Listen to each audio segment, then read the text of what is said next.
मित्रों नमस्कार। झांसी के पूर्व महापौर और वर्तमान में एमएलसी रामतीर्थ सिंगल बरेली पहुंचे हैं। उत्तर प्रदेश उद्योग व्यापार मंडल के चुनाव प्रभारी भी हैं।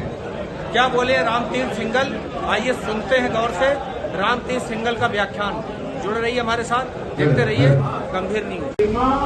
और उत्तरदायित्व है उसके अनुरूप अपनी भूमिका का निर्वहन नहीं करते तो पद दिया जाए तो ये भी ध्यान रखा जाए कि उसके प्रति जो भी अपेक्षाएं हैं उनको हमें हमेशा पूरा करना है। व्यापार मंडल का जो मेरा अनुभव है, कोई व्यापार मंडल का निर्वाचन होता है, उसके बाद में उसका शपथ ग्रहण समारोह होता है, क्यों सर?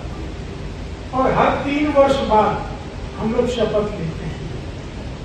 जबकि मेरा मानना ये है कि जीवन में आदमी अब तन्हाई में, बंद कमरे में अपनी आत्मा को हाजिर नाजिर मान करके अगर शपथ ले ले कि मुझे इस मार्ग पर चलना है और पूरी शक्ति, समर्पण और ईमानदारी के साथ चलना है, तो वो शपथ जिंदगी भर काम आएगी और उसको सफलता के मुकाम पर पहुंचा। शपथ की औपचारिकता अलग बात है और संकल्प करना एक अलग बात है, जो तन्हाई में किया जाता है, जो स्वयं से किया जाता है।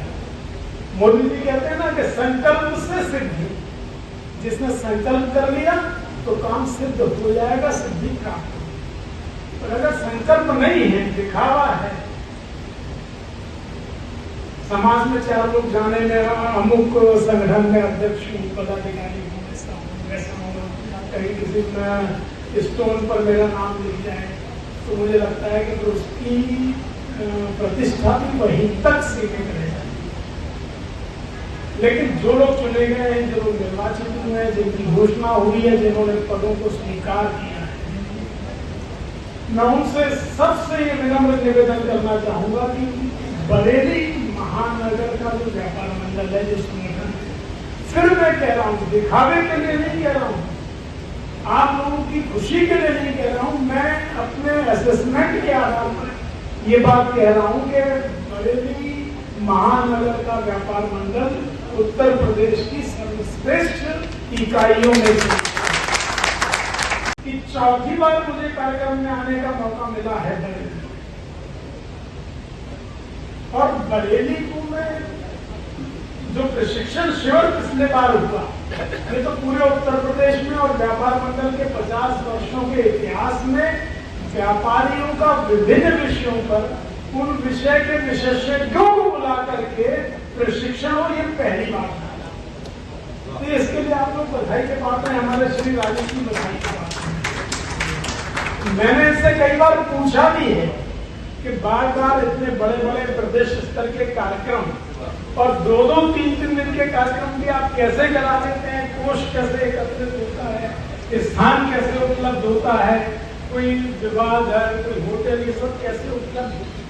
अगर हम पेमेंट पर लेते हैं तो कठिनाई ये कि कोष की समस्या आएगी, और अगर बिना किसी भुगतान के हम लोगों को व्यापार मंडल की गरिमा के कारण से, व्यापार मंडल की प्रतिष्ठा के कारण से और व्यापार मंडल की सहयोग के कारण से, व्यापार मंडल व्यापारियों का जो सहयोग करता है उसके प्रतिफल के रूप में हमें सारी सेवाएं मिल जाती हैं, तो इसके लिए भी व्यापार मंडल बधाई करता है।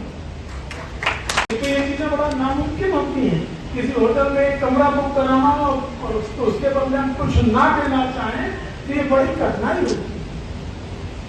इसकी कल्पना करिए कि हम क्या हैं और आगे और क्या हो सकते हैं। और निश्चित रूप से अगर हम लोग थोड़ा सा और ज्यादा संगठित, थोड़ा और ज्यादा समय हर व्यापार मंडल को देने लगे, महीने में, 15 दिन में, सप्ताह में, तो निश्चित रूप से हम ज्यादा प्रभावी और हो सकते हैं। कई बार क्या होता है, समस्याएं होती हैं, आती हैं, चली जाती हैं, भविष्य का निर्माण करने के लिए हम योजना नहीं बना पाते हैं। आदरणीय राजेंद्र गुप्ता जी, एक बात मैं कह के अपनी बात को विराम दूंगा। मुझे झांसी में मेयर बनने का अवसर मिला, ये तो आप सबको पता ही है, मैं पिछले 5 वर्षों में वहाँ मेयर था। तो वहां पर स्मार्ट सिटी योजना में झांसी का चयन हुआ। वहां हम लोगों ने बहुत सारे प्रोजेक्ट्स किए। खुद मैं कहूंगा तो वो अच्छा नहीं लगेगा, उत्तर प्रदेश के 10 नगर निगम स्मार्ट सिटी में चयनित हुए थे, सबको एक सा बजट मिला था, लेकिन जितने विजनरी, जितने विजुअल और जितने नेक्स्ट जनरेशन के काम आने वाले काम झांसी में हुए हैं, उतने पूरे उत्तर प्रदेश में कहीं तो का बताते होंगे।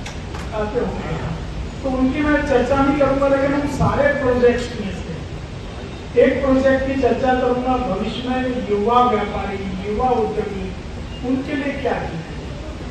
तो एक 100% कंप्यूटराइज्ड एयर कंडीशन एक बिल्डिंग बनाई, उसका इंक्यूबेशन सेंटर उसका नाम है। उस इंक्यूबेशन सेंटर में कंप्यूटर्स हैं, एक्सपर्ट्स हैं, जो युवा उद्यमियों को सारी सरकारी योजनाएं क्या क्या हैं प्रदेश की, केंद्र की, किन किन योजनाओं पर बैंक कैसे कैसे लोन देता है, कितना लोन देता है, कौन सा लोन हमको अगेंस्ट कोलैटरल सिक्योरिटी के मिलता है, कौन सा लोन बिना कोलैटरल सिक्योरिटी के मिलता है, और क्या क्या हम कर सकते हैं। आपके मन में कोई अगर आइडिया भी आया तो उस आइडिया को आप धरातल पर कैसे उतार सकते हैं, ये सारा काम उस इंक्यूबेशन सेंटर में। और आप कल्पना करेंगे कि आज की तारीख में 27 स्टार्टअप झांसी में युवा लोगों के द्वारा कार्य प्रारंभ कर चुके हैं, अलग अलग विषयों पर। उदाहरण के लिए मैं अगर कहूँ, जो अभी बात हो रही थी कि ऑनलाइन ट्रेडिंग से हम लोगों को बड़ा नुकसान होता है, हमारे एक युवा ने वहां पर एक स्टार्टअप प्रारंभ किया है, उसमें उन्होंने ई मार्केट प्लेस बनाई। उदाहरण के लिए मैं कह रहा हूँ, जैसे मान लो आपको पैरासीटामोल खरीदनी है, तो पैरासीटामोल की कीमत और उपलब्धता अमेज़न पर कितने रुपए में है, दूसरे ऑनलाइन बड़े प्लेटफॉर्म जो उन पर कितने में है, उसमें झांसी के भी 4 दवाई विक्रेताओं को उन्होंने जोड़ा है, उनके यहाँ वो पैरासीटामोल का एक पत्ता कितने में उपलब्ध है। जब आप उस पर क्लिक करेंगे तो अब आपको तुरंत पता चल जाएगा 1 सेकंड के अंदर कि ये पैरासीटामोल का पत्ता अमेज़न पर इतने में है, उस प्लेटफॉर्म पर इतने में है, और झांसी में फलानी दवाई की दुकान पर इतने में। तो हम उस स्टार्टअप के माध्यम से कंपैरेटिव सूचना उस ग्राहक के पास भेज पाते हैं कि आप सस्ता सामान कहां से खरीद